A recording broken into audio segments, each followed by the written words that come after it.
"21st Precinct, Sergeant Klein." "Yes, ma'am." "Case? It isn't gas? What's the address?" You are in the muster room at the 21st Precinct, On what the nerve center. Call is coming in. You will follow the action taken pursuant to that call from this minute until the final report is written in the 124 room at the 21st Precinct. All right, ma'am. You'll have assistance there right away. Yes, ma'am, right away.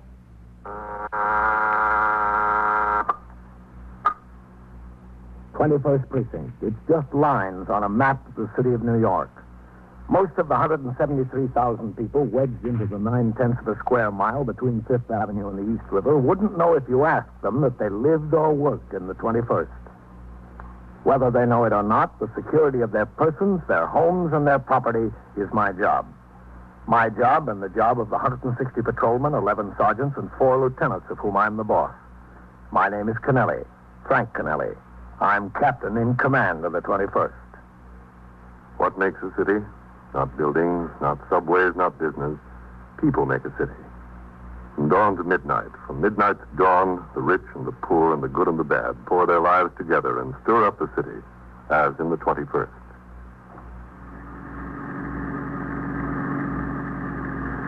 I was out of the precinct on my way to division headquarters. There was a meeting of precinct commanders in connection with new regulations for the supervision of cabarets and dance halls. It was 8:38 a.m. when the radio call went out. 21 Precinct, 5313 and 314. The address 614 East 76th Street on the second floor. All right, turn around, Johnny. Let's take a look. The emergency squad and ambulance responding, okay?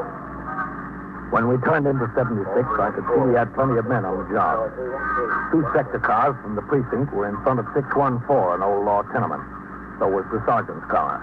Ahead of them were the emergency service car and an ambulance. You stay with the car, Johnny.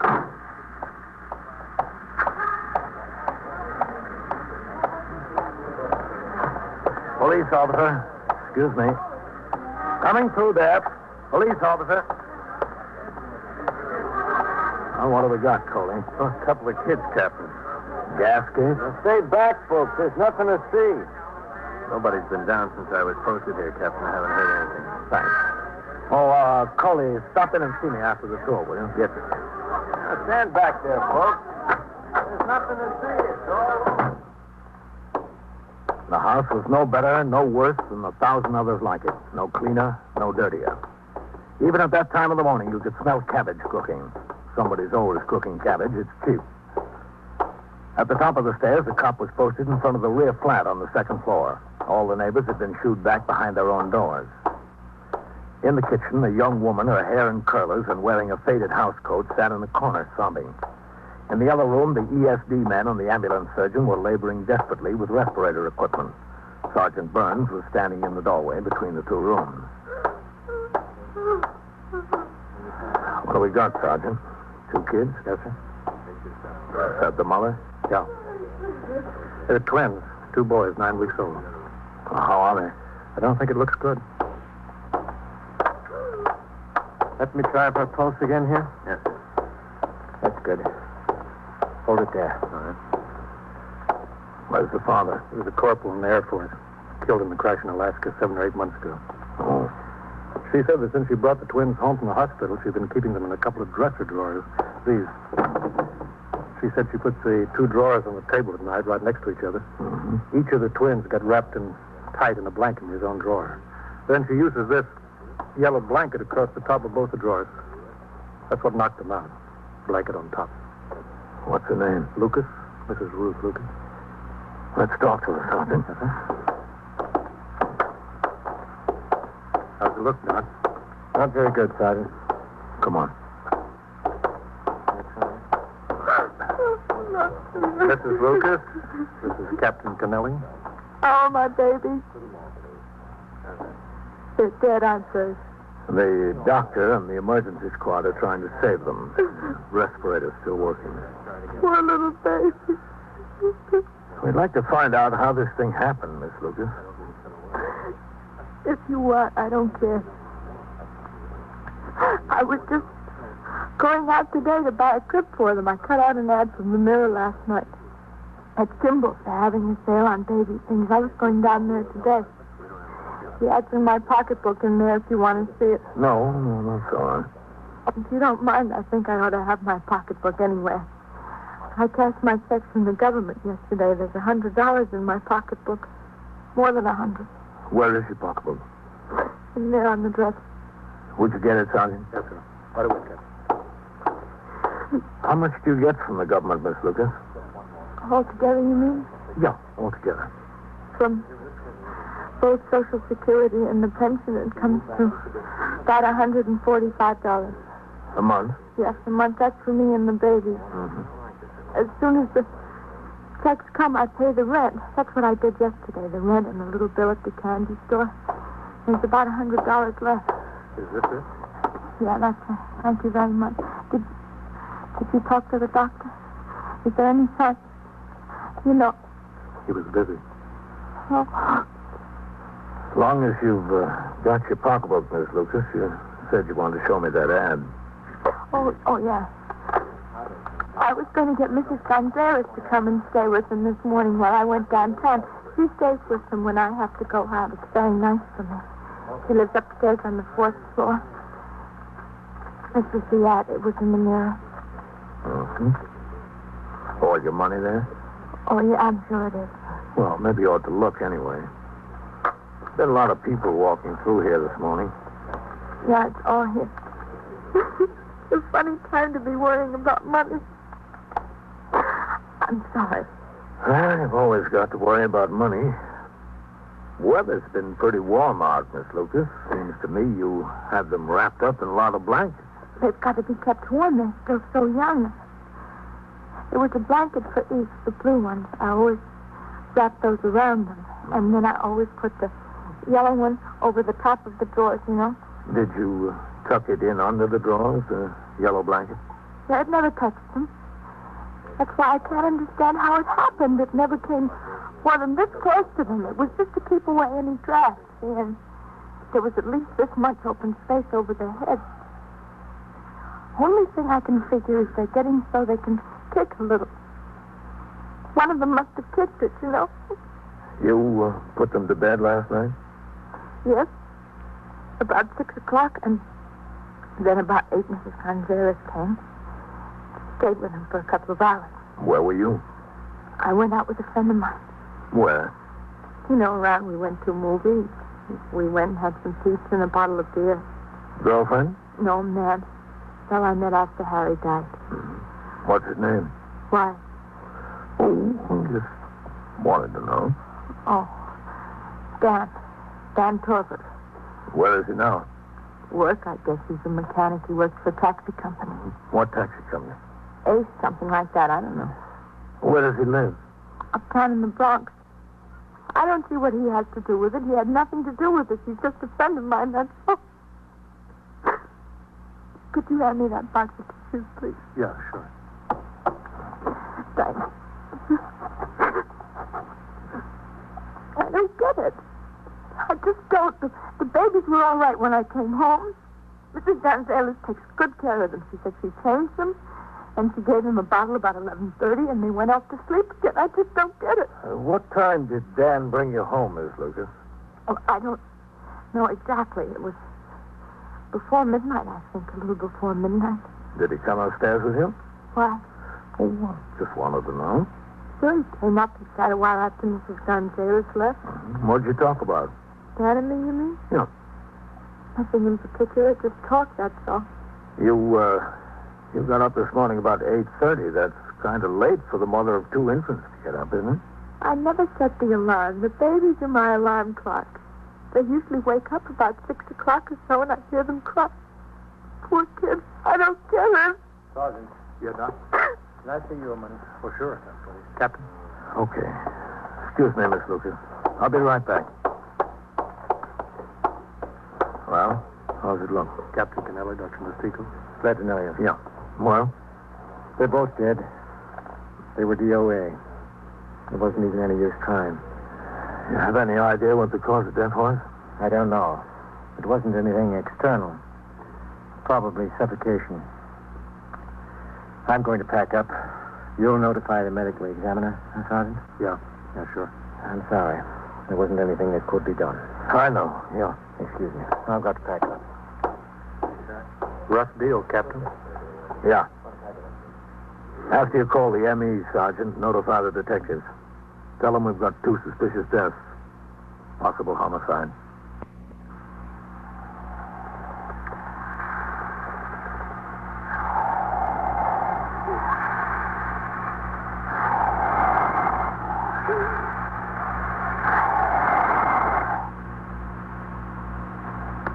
The longer you're in the job, the easier it is to do the hard things. But there's one thing that never gets easier. That's telling a mother her kid is dead. I told Mrs. Ruth Lucas that both of hers were dead. I left Sergeant Burns in charge with instructions to wait for the arrival of the medical examiner and the detectives. Sector men were ordered to resume patrol. On the way downstairs, I thought of a squeal I investigated as a detective before the war.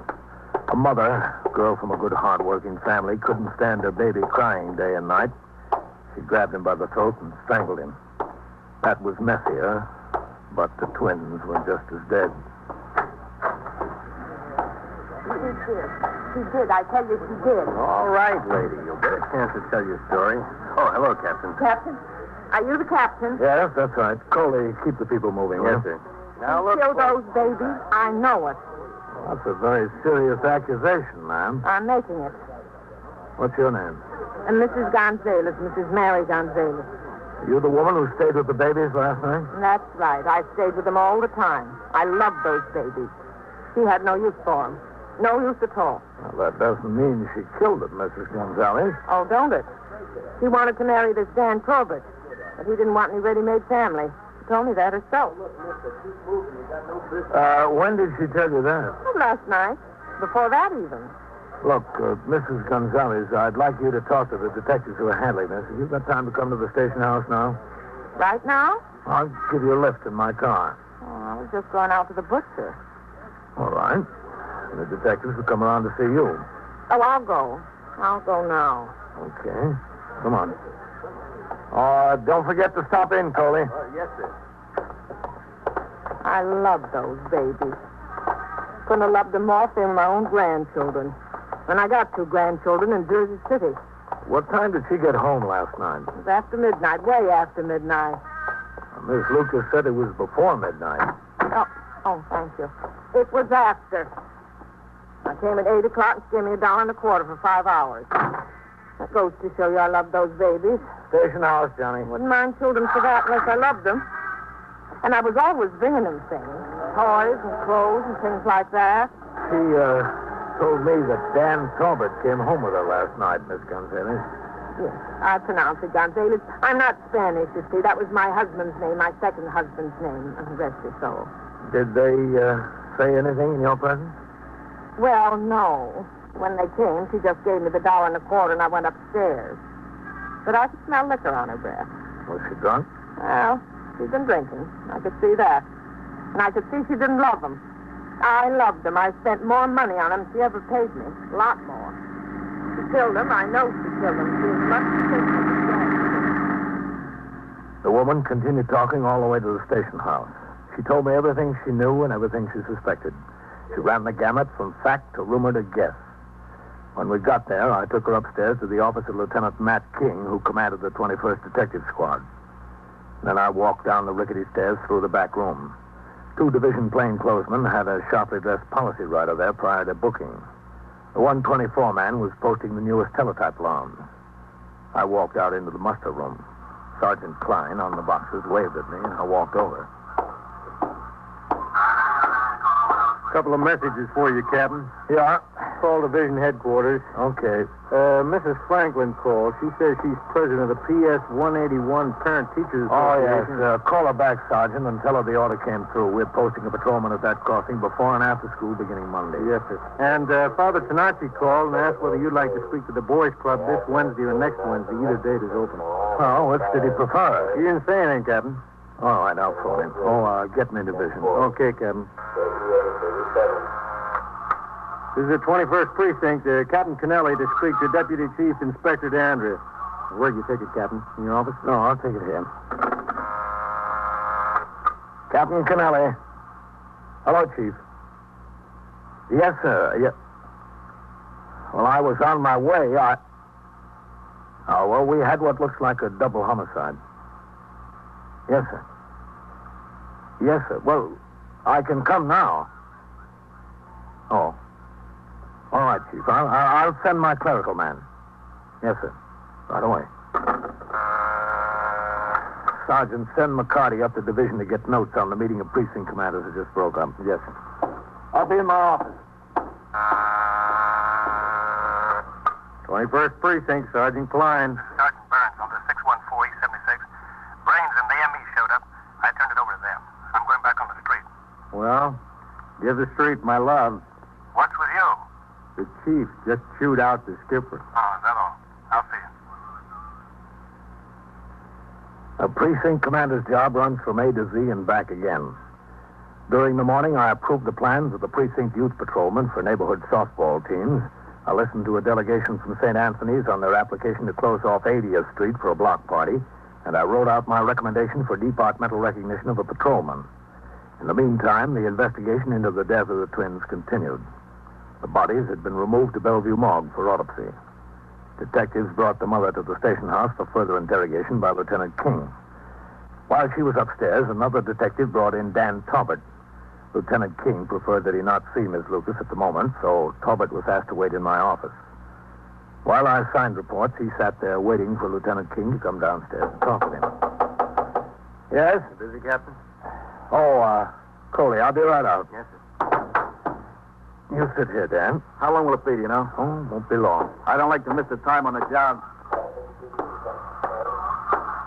All right, Coley. Captain, some fellow who works in the laundry over on York Avenue told me that Mrs. Gonzalez is a neighborhood gossip. You know what it's case? Yeah, the detectives know about that. Look, Coley, a loan company in Flushing wrote in and said you were 3 payments behind on a note. He had sickness in the family and the bills piled up, Captain. I thought it was for a washing machine. Well, the note was, yes, sir, but she got sick afterwards. I'm going to get straightened out with him payday. I told him that. I'll see that you do. We don't want any more letters. Oh, Coley. Yes, sir. Don't say you're going to take care of it and not do it. If you can't make it, let me know. Maybe I can call for you and get an extension. Yes, sir. Hello, Captain. Hi, Matt. Your man's in here. Oh, that's all, Coley. Yes, sir. Well, what's it look like, man? Not very good for the mother. Go ahead. This is Dan Talbot, Lieutenant King. That's all right. Sit still. Oh, thanks. What's the name, Kane? King, K-I-N-G, Lieutenant Matthew King. Oh. Where's Ruth? Upstairs in the detective squad. Oh, she's not in jail? No, just in the office. Oh, I thought somebody was kidding me when that detective came and told me what happened. I thought it was a joke. There would have been some joke. Well, my boss was sore I had to leave. I was putting a new clutch in the car. It has to go on the street tonight. Well, we'll see if we can get you out of here fast. She wouldn't have do that to those kids. Must have been an accident. Accidents don't happen in pairs, not like that. I mean, Ruth wouldn't do anything like that. Was it all right if I smoke in here? That's one of mine. Here. Oh, thanks. Thanks a lot, Lieutenant. Thanks. I mentioned it. How long have you known Ruth? Oh, I don't know. 5 or 6 months, 7 months, something like that. How'd you meet her? Well, to tell you the truth, it was in a bar and grill. I used to stop in there once in a while for a glass of beer. I saw her in there 2 or 3 times alone. Thought it was kind of funny, a pregnant girl coming into a bar alone like that. Yeah. I asked about her. Somebody told me. I don't know. I guess I felt kind of sorry for the kid. We got to talking one night, and that was that. You kept seeing her right up until the time she had the baby? Yeah, it was funny. I'd visit her at the hospital. Some people around there thought I was a father. I didn't say nothing. I let them think what they wanted. And after she brought the kids home? It was just like before. I kept seeing her, taking her out, when she could get this Mrs. Gonzalez to sit, you know. I understand you talked about getting married. Well, who told you that, Ruth? Is it true? We talked about it, yeah. Can I have that ashtray, Captain? Yeah, sure. Thanks. But there never was anything definite. Not one way or the other. What do you mean, not one way or the other? Well, there was a lot of problems. We both had our problems. The kids? Yeah, that plus the fact I'm not making a fortune, you know. I figured you get married, you want to enjoy each other for a little while anyway. There's time enough for kids a little later when you feel like settling down. And you'd probably have been married already if it wasn't for the kids. Oh, I wouldn't say that exactly, Lieutenant. Maybe, yeah, I don't know. Did you ever tell her that? Well, we talked about it pro and con from every angle. You know, if a guy's going to have a family, he'd much rather be his own. That's a fact of life. She gets some money from the government, doesn't she? Yeah, she even went down and got the details from the VA or somebody. If she got married again, it'd be cut down to half or so. About $60 a month for the twins. That's what she'd get. What'd you talk about when you brought her home last night, Dan? Oh, different things. About getting married? Yeah, it was mentioned. You told her you didn't want to see her anymore, isn't that right? Well, how'd you know that? Well, let's say I guessed it. Well, yeah, that's true. I mean, the whole thing seemed kind of hopeless to me. I told her I'm a young guy and I don't want to take on somebody else's obligations. I could see it would only lead to trouble if I did that. That's exactly what I told her. If we got married, it could only lead to trouble. I'll tell you something, Danny. You didn't get married, and it still led to trouble. The questioning went on for another 15 or 20 minutes. Drink last night, Dan? I sat there watching and listening. Interrogation is a great skill, and Matt King knew his business. He was friendly, polite, and patient. Dan Talbot tried to be as helpful as he could without hurting Ruth. He was helpful, but he hurt her. Step by step, Lieutenant King was building a case of murder first against Ruth Lucas. At 4 p.m., I turned out the platoon for the night tour. At 4:10, Sergeant Klein came into my office for a conference in regard to tours off for accumulated days spent in court by men in his platoon. I guess that does it, Captain. Thanks. All right. Is the captain in there? Well, he's busy now, ma'am. Can you tell me what it's about? I want to see the captain. Well, I said the That's captain... all right, Sergeant. I'll talk to her. Come in, Miss Gonzalez. Certainly is hard to get some attention around here. That's all I can say. Certainly is hard. Sit down. No, thanks. I can stand. I gave a lot of time when Lieutenant King wanted to know all about everything this morning. Now I can't even see him. Well, I know that he's very busy this afternoon. Well, I gave my time when he wanted it. Did you talk to any of his detectives upstairs? Maybe they can help you. Oh, sure. I talked to the detectives. But they said I'd have to talk to the lieutenant, and the lieutenant won't talk to me. What am I supposed to do? Well, what is it that you want? I just want my things, that's all. I gave a lot of things to those babies, and they're dead now. I want them to give to my own grandchildren. Should have given them to my own grandchildren in the first place. You'll get whatever is yours as soon as the investigation is over. Well, I just want to make sure they aren't turned over to some charity or something. After all, charity begins at home. Well, I suggest you make a list of what you claim is yours. I don't need a list. I know. There were 4 pairs of little Johnny coats and a raffle for each one of them, and there was a rubber sheet. Now, Mrs. Gonzalez, And there was Yes, come in. Excuse me, Captain. You said you wanted to ride over and take a look at conditions at First Avenue Playground after school. Yeah. Well, okay. I'll be right with you. Yes, sir. Oh, Sergeant, Yes, sir. what time does the messenger leave for the distributing room tonight? About 5:30, Captain. All right. Have him stop in here. I'll have these reports signed. Okay, Captain. And there was those 2 pillars. They're the most important. 2 pillars with real down. Took me a whole day to make them, and you know how much down is. Real down. Well, you'll be able to get all of it back if it's yours. Well, it's definitely mine. I didn't give her anything. I only loaned it. The pillows couldn't be anything except loaning because she didn't even know about them. I just put them in last night. And put them in where? In the drawers. Where'd you think? Those poor little babies sleeping in those hard drawers like that. It was a shame. Last night? That's right. Just last night. I only finished them yesterday afternoon. I thought the babes would be a lot more comfortable. And didn't you say anything to Miss Lucas about the pillows? Well, I was going to mention it, but when I came downstairs to sit, I forgot to bring them. After she was gone, I went back upstairs for a minute to get the pillows. I was only gone a minute. I wouldn't leave those babies alone. When did you put the pillows in the drawers, Miss Gonzalez? And the babies woke up for their bottles about 11:30. After I changed them, I put the pillows in the drawers. And how high are the pillows? What do you mean, how high? Oh, I mean, are they thick? Well, very thick. They're very good pillows, genuine down. I want them back. You'll get them back. I guarantee you'll get them back. Well, as long as I have your guarantee. All right, let's go upstairs, Miss Gonzalez, Why? to see Lieutenant King. They told me he's very busy. We'll see him. In Lieutenant King's presence, I had Miss Gonzalez repeat her story about putting the pillows in the drawers. She went through it word for word. Back to sleep. Now I want the pillows back. Don't you think I'm entitled to them? What's your point, Captain? Where are the drawers? At the house? No, we brought them in here for evidence. The drawers and all the bedding that was in them. What's the point? Let me show you. In my office. Oh, is she in there? Yes, she's in there. I don't know if I want to talk to her. You don't have to talk to her, Mrs. Gonzalez. Got them over on the table.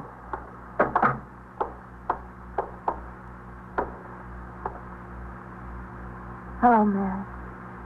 Hello. Over here. Here they are. The pillows are right under the sheets. That's where I... Just a minute, Miss Gonzalez. I'll do it. Well, they're my pillows, after all. Now, look, man. Miss Lucas didn't know the pillows were there.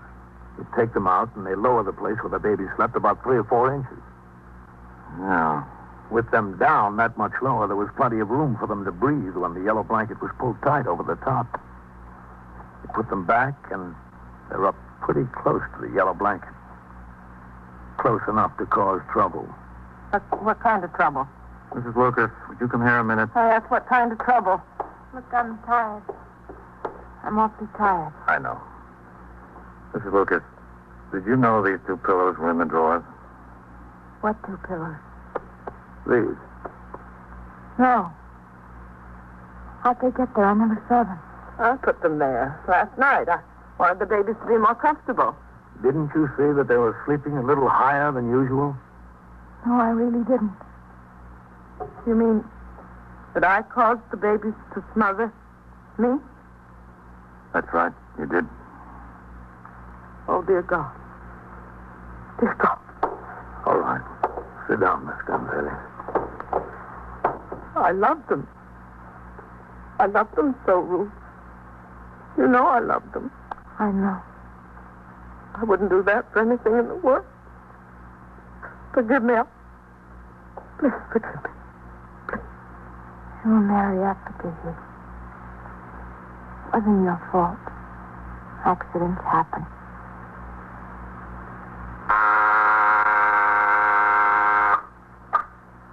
'21st Precinct, Sergeant Klein.